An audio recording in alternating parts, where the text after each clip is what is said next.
Today we discuss about the topic Cold War.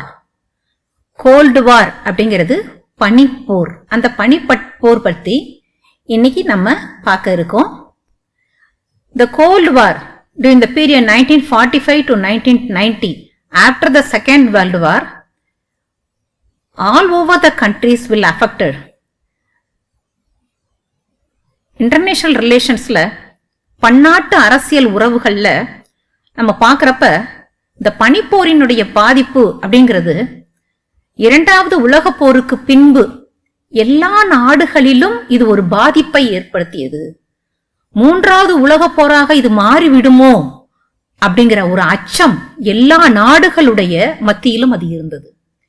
இதுக்கு காரணம் என்ன அப்படின்னு பார்த்தோம் அப்படின்னு சொன்னோம்னா, இரண்டாம் உலக போரினுடைய தொடர்ச்சியாக நடந்த விளைவுகள் அப்படின்னு நம்ம பார்க்கலாம். ஏன் இத பனிப்போர்னு சொல்றோம், ஏன் கோல்டு வார் அப்படின்னு சொல்றோம் அப்படின்னு சொன்னோம்னா, பனி பாத்தீங்கன்னா ஆரம்பத்துல உருவாகிறப்ப அதனுடைய ஸ்ட்ராங்னஸ், அதாவது ஒரு பனி கட்டியானது ஸ்ட்ராங்கா இருக்கிறப்ப எப்படி இருக்குமோ, அந்த பனிக்கட்டியானது நீர்த்து போய்விட்டால் நீரின் நிலைமை எப்படி இருக்குமோ அதான் அந்த போரினுடைய முன்பு பின்புன்னு எடுத்துக்கலாம். So starting of the cold war எப்படி இருந்தது அப்படின்னு சொன்னா, இட்ஸ் லுக் லைக் ஒரு ஐஸ் பார். தென் எண்டிங் அந்த டென்ஷன்லாம் ரெடியூஸ் ஆனதுக்கு அப்புறம் பார்க்குறப்ப பார்த்தீங்கன்னா, ஒரு வாட்டருடைய லெவல் எந்த மாதிரி இருந்ததோ, அமைதியாக சலனம் இல்லாமல் எப்படி போகுமோ அதே போல மாறியது அப்படின்னு பார்ப்போம். அப்ப இதுக்கு என்ன ரீசன் அப்படின்னு பார்க்குறப்ப, இது ஒரு கண்டினியூஸ் ஒரு tension between the United States and the Soviet Union.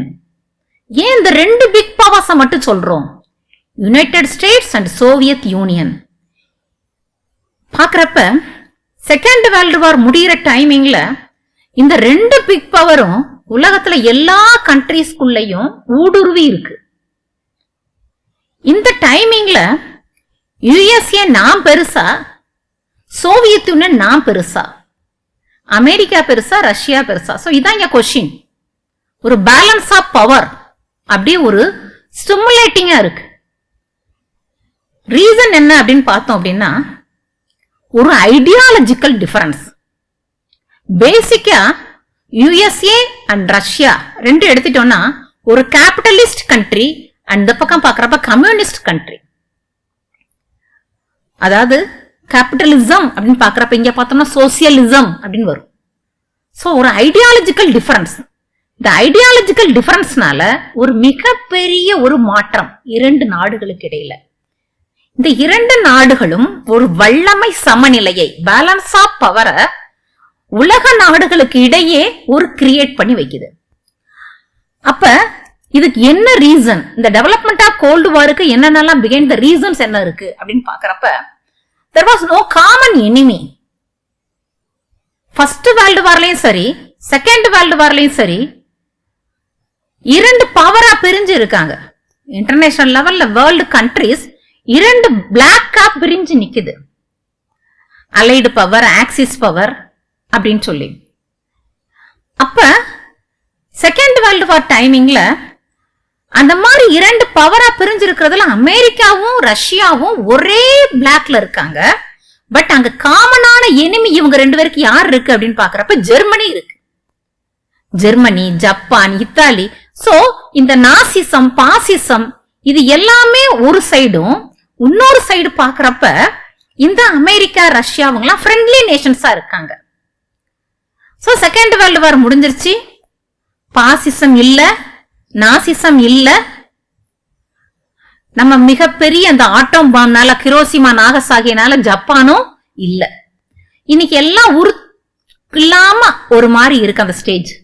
அப்ப காமன் எனிமி இல்ல யாருக்கு, யுஎஸ்ஏக்கும் ரஷ்யாவுக்கும் காமனான எனிமி இல்ல.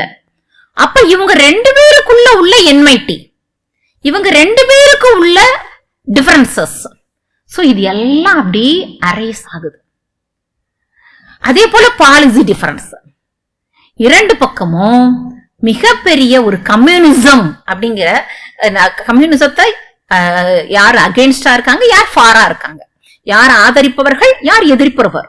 சோ அந்த பாலிசி டிஃபரன்சஸ். சோ அப்ப இங்க என்ன கிரியேட் ஆகுதுன்னு பாத்தீங்கன்னா நியூ பேலன்ஸ் ஆஃப் பவர். அப்ப வேர்ல்டு கண்ட்ரிஸ் எல்லாம் பயந்து இருக்காங்க. எப்ப என்ன நடக்கும், தேர்ட் வேர்ல்டு வார் நடந்தா என்ன ஆகும்.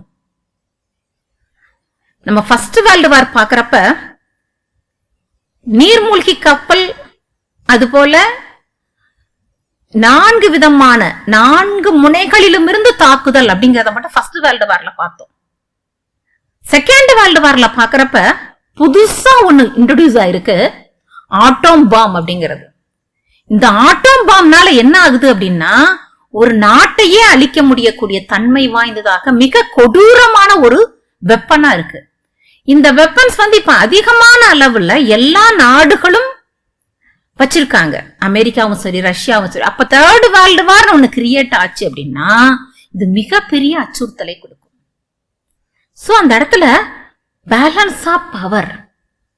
சோ என்ன நடக்க போகுது, எல்லா நாடுகளும் பயந்து இருக்காங்க.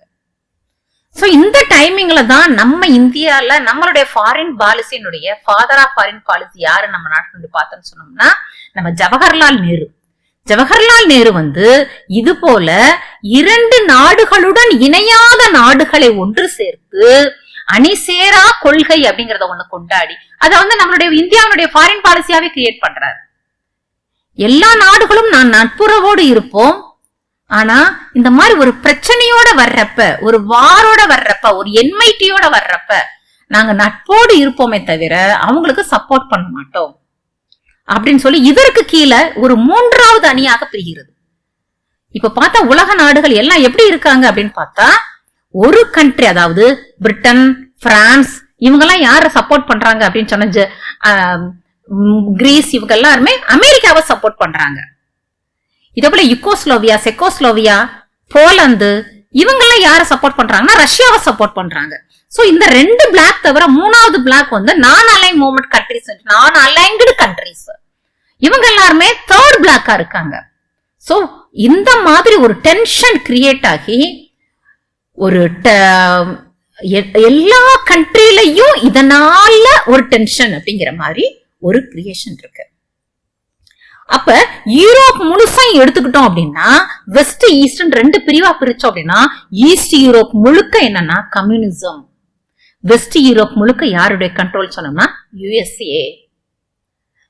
அப்ப இது ஒரு மாதிரியான ஒரு இம்பீரியாலிஸ்டிக் ரிவரியர். எப்படி அப்படின்னு பார்த்தோம்னா யார் ஆதிக்கம் செலுத்துவது, யார் மீது யார் ஆதிக்கம் செலுத்துவது அப்படிங்கிற மாதிரி ஒரு டைப்பா வார் இந்த டைமிங்ல இருக்கு, இந்த என்மைட்டியோட. சோ இதான் டெவலப்மெண்ட் ஆஃப் த கோல்டு வார்னு சொல்றப்ப இதுதான் பிஹைண்ட் அந்த reasons behind the cold war நம்ம பார்க்கலாம். சோ அப்ப காமன் எனிமி இல்லைன்னு சொல்லிட்டோம், பாலிசி டிஃபரன்ஸ்னால பேலன்ஸ் ஆஃப் பவர். அப்ப இது nature of the cold war எப்படி இருந்துச்சு? Nature of the cold war அப்படின்னு பாக்குறப்ப 2 நாடும் சண்டை போட்டுக்கல, நோ டைரக்ட் வார். எந்த இடத்துலயும் டைரக்ட் வார் அங்க நடக்கல, ஓபன் வாரா எதுவுமே நடக்கல, இன்டைரக்டான ஒரு வார். அப்ப என்னது? அந்த ஐடியாலஜிக்கல் டிஃபரன்ஸ். அந்த ஐடியாலஜிக்கல் டிஃபரன்ஸ்னால எப்பயுமே ஒரு சஸ்பென்ஷன், ஒரு கண்ட்ரி மேல இன்னொரு கண்ட்ரிக்கு எப்பயுமே ஒரு அது என்ன பண்ணுது, இந்த நாடு என்ன பண்ணுது, அவங்க இப்படி பண்ணுவாங்களோ அவங்க இப்படி பண்ணுவாங்களோ, ஒரு பயத்தோடையே எதிர்கொள்வது எதையுமே. ஒரு மியூச்சுவல் சஸ்பிஷன், ஒரு ஐடியாலஜிக்கல் வார்ஃபேர். எந்த ஐடியாவை யார் ஃபாலோ பண்றாங்க, என்னுடைய ஐடியாக்கு யார் யாரெல்லாம் ஃபாலோயர்ஸா இருக்கீங்க, அந்த கண்ட்ரி எல்லாம் யார் யாரு, என்னோட ஐடியாஸ் எல்லாம் யார் ஃபாலோ பண்றா. அப்ப ஈஸ்ட் யூரோப் யாரு, வெஸ்ட் யூரோப் யாரு? ஒரு பக்கம் பாத்தீங்கன்னா நல்ல கம்யூனிசம் சிவப்பு கம்பளமாக விரிச்சிருக்கு, இன்னொரு பக்கம் பாத்தீங்கன்னா பச்சை கலர். சோ இந்த மாதிரி 2 விதமாக பிரிச்சிருக்கு. அப்ப எந்த டைம்னாலும் எந்த நிமிஷமும் என்ன நடக்க சான்சஸ் இருக்குன்னா ஒரு வார் கண்டிப்பா பிரேக் அவுட் ஆகும், தவிர்க்கவே முடியாது அப்படிங்கிற ஒரு ஃபியர் எல்லா கண்ட்ரீஸ்லயும் இருக்கு. ஏன் ஃபியர் இருந்தது? செகண்ட் வேர்ல்ட் வார் டைம்ல எல்லாம் வார் வருதுன்னு சொல்லி யார் ஃபியர் பண்ணல. பட் இந்த கோல்டு வார் டைமிங்ல தேர்ட் வேர்ல்டு வார் வந்துருமோன்னு ஃபியர். காரணம் என்னன்னா அந்த ஆட்டோம் பாம் வெப்பன்ஸ் பயங்கரமான லெவல்ல இருக்கிறதுனால என்ன நடக்குங்கிறது தெரியல. அப்ப இந்த கோல்டு வார் டைமிங்ல என்னென்ன மாதிரி டாக்டரின்ஸ் எல்லாம் யூஸ் பண்ணாங்க அப்படின்னு பாக்குறப்ப ஃபர்ஸ்ட் பாத்தீங்கன்னா நம்ம யுஎஸ்ஏனுடைய பிரசிடென்ட் ட்ரூமன், ஹாரி ட்ரூமன், அவர் அனௌன்ஸ் பண்றாரு 1947ல ஒரு டாக்டரின் பண்றாரு. அந்த டாக்டரின் என்ன சொல்லுது அப்படின்னு சொன்னோம்னா, it promise to the other countries, எல்லா கண்ட்ரீஸ், எந்த கண்ட்ரீஸ் எல்லாம் வந்து கம்யூனிசத்தை வந்து யார் யாரெல்லாம் எதிர்ப்பு தெரிவிக்கிறாங்களோ, ஏன்னா அங்க பேசிக்கா என்னன்னு சொன்னோம்னா கிரீஸ்ல ஒரு ப்ராப்ளம், ஒரு எக்கனாமிக், அவங்களுக்கு ஒரு கிரீவன்ஸ் இருக்கு. அந்த எக்கனாமிக் கிரீவன்ஸை வந்து யார் பாப்பாங்க அப்படின்னு சொல்லி ரஷ்யாட்ட போய் ஹெல்ப் கேட்கறாங்க கிரீஸ். ரஷ்யா என்னால கொடுக்க முடியாது ஹெல்ப்னு சொல்லிடுச்சு. சோ உடனே இமிடியேட்டா கிரீஸ்க்கு யார் ஹெல்ப் பண்ண ரெடியா இருக்காங்கன்னா அமெரிக்கா ஹெல்ப் பண்ண ரெடியா இருக்கு. அப்ப ட்ரூமன் என்ன சொல்றாருன்னா, இதுக்குன்னு சொல்லி ஒரு $400 அலாட் பண்ணி, இந்த $400 only for the benefit of the country who resisted the communism. யார் கம்யூனிசத்தை ரெசிஸ்ட் பண்றாங்களோ அவங்களுக்கு நாங்க ஹெல்ப் பண்ண வாலண்டரி ஹெல்ப் பண்றோம். சோ அப்ப இதுல ஃபர்ஸ்ட் யார் வரானா கிரீஸ், அதுக்கப்புறம் துர்க்கி, எல்லா கண்ட்ரீஸ்மே யார் யாரெல்லாம் இந்த பிலாசபியை ஏத்துக்கிறாங்களோ ஒரு வாலண்டியரா அவங்களுக்குள்ள போய் ஒரு மானிட்டரி பெனிஃபிட்டுக்காக இந்த டாக்டரின்ஸ் வந்து அடாப்ட் பண்ண ஆரம்பிக்கிறாங்க, Truman doctrine. Then next one Marshall plan. 1947ல ட்ரூமன், அடுத்து 1948ல Marshall plan. It gave the aid to strengthen the democratic governments. எந்தெந்த கவர்மெண்ட் டெமோக்ராட்டிக்கா இருக்கோ, ஏன்னா யுஎஸ்ஏ வந்து எந்த followers of democratic, so democratic governments எது ஃபாலோ இதெல்லாம் இருக்கோ அந்த கவர்மெண்ட்ஸுக்கு ஸ்ட்ரென்தன் பண்றதுக்காக மார்ஷல் பிளான் வந்து போடப்பட்டது. இது ரெண்டுமே பாத்தீங்கன்னா யுஎஸ்ஏ உடைய டாக்டரைன்ஸ்.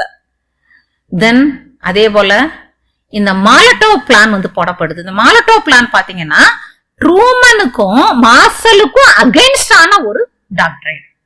அப்ப இது என்ன பண்ணுது அப்படின்னா, it was given by the Russian government to spread communism in Europe and other countries.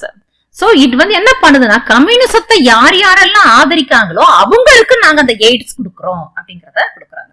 So it was given for the main purpose to spread communism in Europe and other countries.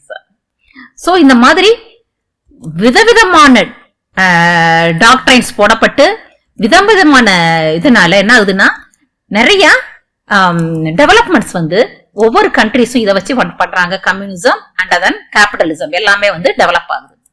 இந்த டைமிங்ல நம்ம என்ன மாதிரி எல்லாம் இருக்கு gold war டைமிங்ல other கண்ட்ரீஸ்ல என்ன இருக்கு அப்படின்னு பார்த்தா, மேஜர் ப்ராப்ளம் எங்க இருக்குன்னு பார்த்தா Germany. After the second world war Germany was divided into 4 parts under the control of Britain, France, Russia and America. இந்த டைமிங்ல 3 பார்ட்ஸ் மட்டும் என்ன செய்யறாங்கன்னா join together and form the federal republic of Germany. Federal republic of Germany. And then again அந்த 3 பார்ட்ஸுமே under the control of USA. அப்ப இது யார் இருக்காங்க அப்படின்னு சொல்லி பாக்குறோம் அப்படின்னு சொன்னோம்னா, west Germany. West Germany under the control of USA. Then அப்ப அகைன் அந்த east Germany under the control of யாருன்னு பார்த்தோம்னு சொன்னோம்னா ரஷ்யா. அப்ப ஈஸ்ட் ஜெர்மனி ஃபுல்லா எப்படி இருக்குன்னா ரஷ்யாவுடைய கண்ட்ரோல்ல இருக்கு, வெஸ்ட் ஜெர்மனி வந்து அமெரிக்காவுடைய கண்ட்ரோல்ல இருக்கு. இப்ப வந்து ரஷ்யா என்ன பண்ணுது அப்படின்னு சொன்னோம்னா, எந்த ஒரு அதாவது ஒரு கண்ட்ரி வந்து நல்லா டெவலப் ஆகணும் அப்படின்னு சொன்னோம்னா அங்க இருக்கிற எல்லா விதமான ரிசோர்சஸையும் யூஸ் பண்ணிக்கணும். எல்லா ரிசோர்சஸும் அதிகமா இருக்குது எங்கன்னு சொன்னா ஈஸ்ட் ஜெர்மனில. அந்த ஈஸ்ட் ஜெர்மனில இருக்கிற ரிசோர்சஸ் எதையுமே வெஸ்ட் ஜெர்மனிக்கு தர்றதுக்கு வந்து என்னவா இல்ல, ரஷ்யா வந்து ரெடியா இல்ல. அப்ப வெஸ்ட் ஜெர்மனி ரொம்ப சஃபர் ஆகுது. எந்த ஒரு ஹெல்ப் பண்ணணும்னா கூட அமெரிக்காவால என்ன பண்ண முடியலன்னா, ஈஸ்ட் ஜெர்மனியை தாண்டி தான் வெஸ்ட் ஜெர்மனிக்குள்ள போக முடியும். சோ அமெரிக்காவால இதுக்குள்ள இன்டர்ஃபியர் ஆக முடியல. ஒரு ஸ்டேஜ்ல பாக்குது அமெரிக்கா என்ன பண்ணுதுன்னா, பிளேன் மூலமா வந்து வெஸ்ட் ஜெர்மனிக்கு என்ன ஹெல்ப் வேணுமோ எல்லா ஹெல்ப்பும் அதுக்கப்புறம் கொடுக்க ஆரம்பிக்குது. சோ இதனால என்ன ஆறாங்க, ஜெர்மனி பீப்புள் வந்து சஃபர் ஆறாங்க. அவங்களுக்குள்ள அந்த வெஸ்ட் ஈஸ்ட்ங்கிற பிரிவு தேவையில்லை. அவங்க 2 ஜெர்மனி பீப்புள் எல்லாருமே ஒரே மக்களா இருந்தவங்க. அவங்களுக்குள்ள இந்த பிரிவு வந்து ஒரு கொஸ்டின் மார்க் அந்த இடத்துல இருக்கு. இதே போல பாத்தீங்கன்னா பெர்லின்லயும் அதே போலதான் வெஸ்ட் ஈஸ்ட்னு சொல்லி 2 பிரிவா இருக்கு. இது விடால பெர்லின் சுவர்னு சொல்லி ஒரு அயன் கர்டைன் ஒண்ணு இந்த டிவிஷன் போடப்படுது. இது எல்லாமே due to the cold war tension தான். கோல்டு வார் டென்ஷன்ல கம்யூனிசத்துக்கும் கேபிட்டலிசத்துக்கும் நடந்த வார்ல நடந்த இன்சிடென்ட்ஸ் எல்லாமே.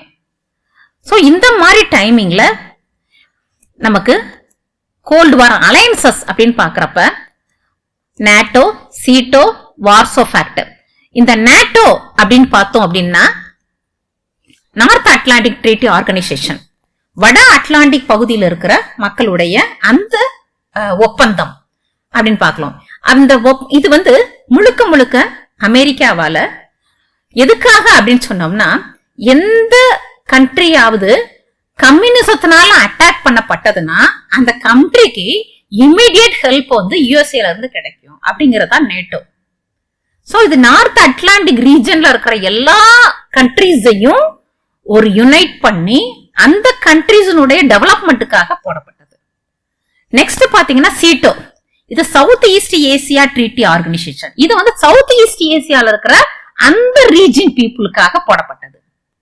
இதுவுமே என்னன்னு சொன்னோம்னா, எந்த country attack by the communism உடனே ஹெல்ப் பண்ணும் யுஎஸ்ஏ.